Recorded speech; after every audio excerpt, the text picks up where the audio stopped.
Hi, this is Douglas C. Perry, Editor-in-Chief of IGN Xbox and 360. Hey, I'm Dan Adams, Editor-in-Chief of the PC site. And I'm Chris Roper, Editor on the PlayStation channels. And we've got the full walkthrough on Rainbow-Six-Vegas from E3, so we're going to sit down and talk about what's going on in the video and give you a little bit of insight of what we think about the video. It looks really good. It's pretty. It's very pretty.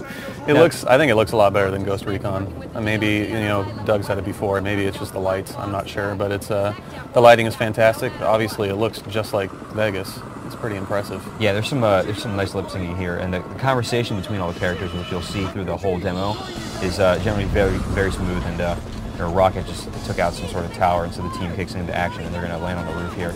So just following up on the Ghost Recon piece, when we were talking about it, they had a helicopter, they had these huge environments, and when you were outside, you saw all this lighting happening. It was sort of big, dry, outdoor, hot lighting, and this is at night with a lot more lights, a lot more colors, and a lot more sort of and a place that everybody's seen before too. Yeah. That's so right. you know what it's supposed to look like. I still think all of these characters' faces look better than they did in Ghost Recon, though. Maybe I'm just fooling myself, but I think they look really good.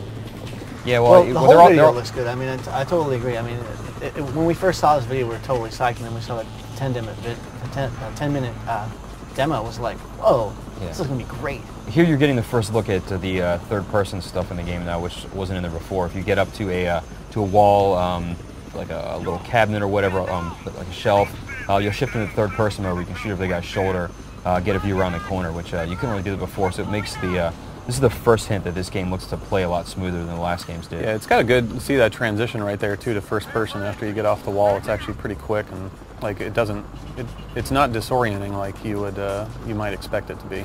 Yeah. Right. I really like that they added in this over the shoulder view, though. I think it's actually a good addition, even coming from playing the old Rainbow Six games. Now watch this. This is pretty cool. This is something that didn't happen in the previous games.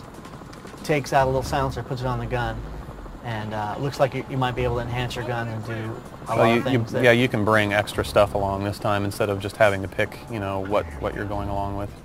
You see right here, this is pretty cool. So the other games had all these options before too, but here one way they could have gone was down the staircase, but they decided to come back up to the rooftop, and they're going to repel here in a second.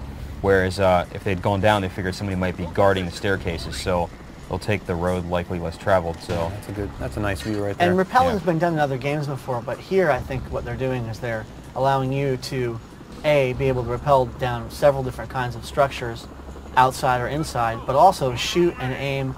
And you can see right now they're showing different camera angles. Bringing the AI with you, repelling.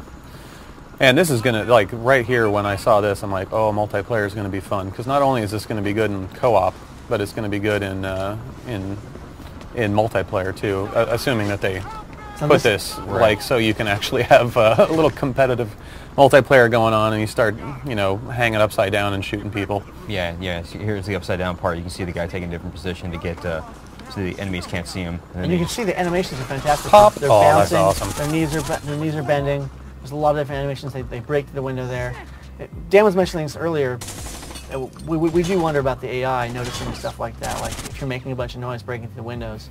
Yeah, we'll see something coming up here in a second with even more, like even more of an kind of well, I don't know if it's a mistake, but it looks like the AI is still not the most attentive in the world.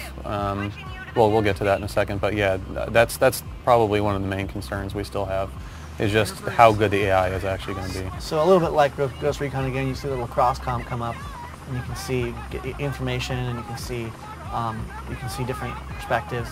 You can get information from headquarters as well. Yeah, right here they're piping in the live news feed from some broadcasts that they were showing the terrorist demand, so they clued that in. It's a nice way to advance the story while you're still in the middle of the game. Yeah, that turnaround is really quick from the third to first person. It's really nice. Yeah.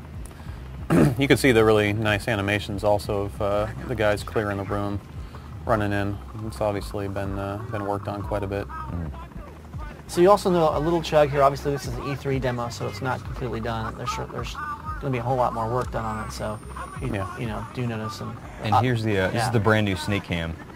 So you remember this from like the Splinter Cell games and some other stealth stuff. But they had it in SWAT when maybe they thought it was a good idea to bring it in here as well. But one of the cool things you can do with the snake cam, which you'll see up here in a second, is you can tag enemies for your teammates to take out, which he'll do here. He'll tag 2 of the guys, and then basically when he sends them in through the door, Boink. those are the guys that they're going to take out, so he knows who he has to focus on, and it's not total chaos when you get in there. You have more planning involved in the middle of a mission, which is really cool.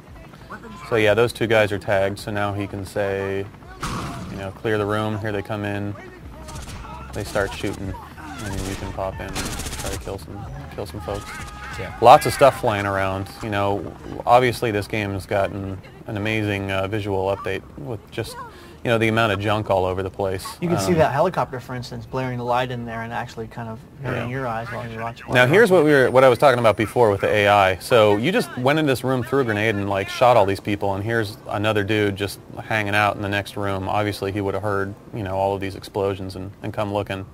You know, I kind of wish that they would react a little bit more realistically, but yeah, see, my thinking is it's more of a design thing where they want you to move room to room and area to area, as opposed to having to deal with the level as a whole, which is pretty cool. I mean, this is, you know, a console game as opposed to, say, you're talking about like SWAT on the PC, which is what you mentioned before. That's more of like an overall strategy type thing. You know, you get to take everything into consideration. So check that out. So he totally blew everything up. All this particles flew out. It looks like there was money flying out and smoke coming out of all the different machines. And then you can see the lighting with the little lights coming up from the ceiling. So the blue lights, and it shows on his gun and reflects really nicely. You know, getting back to the room thing, though, you know, coming from a PC perspective, like way back in the day, I mean, you really had to plan stuff out because the games were really difficult. Right. And that I enjoyed that part of it, you know, like having to actually say, okay, we're going to go here and here and here and have like a little plan to get through stuff. And I know it's been consoleized, obviously, but it would have been nice to have kind of more need to plan. Oh, wow. That car moves. I didn't see that before. I wonder if that car could get knocked down. Yeah. Looks like it probably could. See, one really cool thing about this, going back to the visuals too, is we're getting to the point now where this actually looks like a real casino, and you don't have just like a couple machines standing or sitting around. Some blind fire. Like, this looks like a place where people are actually playing these games, and, you know, aside from there being terrorists and machine gun fire, you know, this looks like an actual like inhabitable place. So that's pretty cool. You know what I really like about this demo too was in the previous Rainbow Six games, you kind of had to stand in front of a door and then hit the button and then run to the side and have your friends take it out.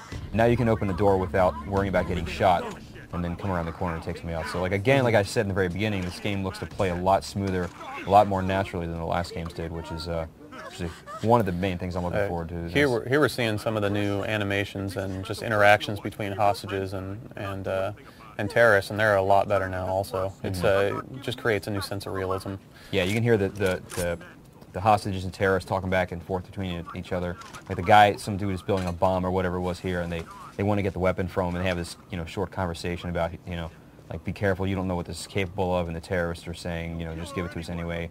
We're going to kill you no matter what, or something along those lines. And you know, that's really cool, because before it was just people going like, help me, and, you know, they just sort of seem like static, you know, like goals or whatever.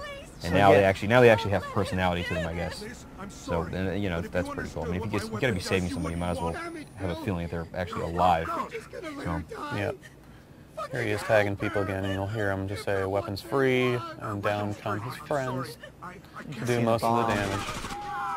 Start shooting, pop in, help out. Nice. Shoulder.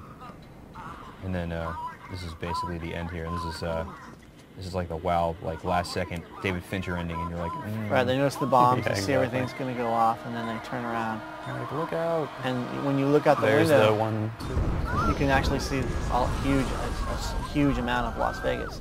Which is pretty fantastic. Yeah. and the nice Pixies little song effect. kicks in and the credits roll. Yeah. So yeah, that's Vegas. It looks good. Well, guys, that's it. That was Rainbow Six Vegas. That's the 10-minute walkthrough we've got here on IGN. Hope you liked it. We'll talk to you soon.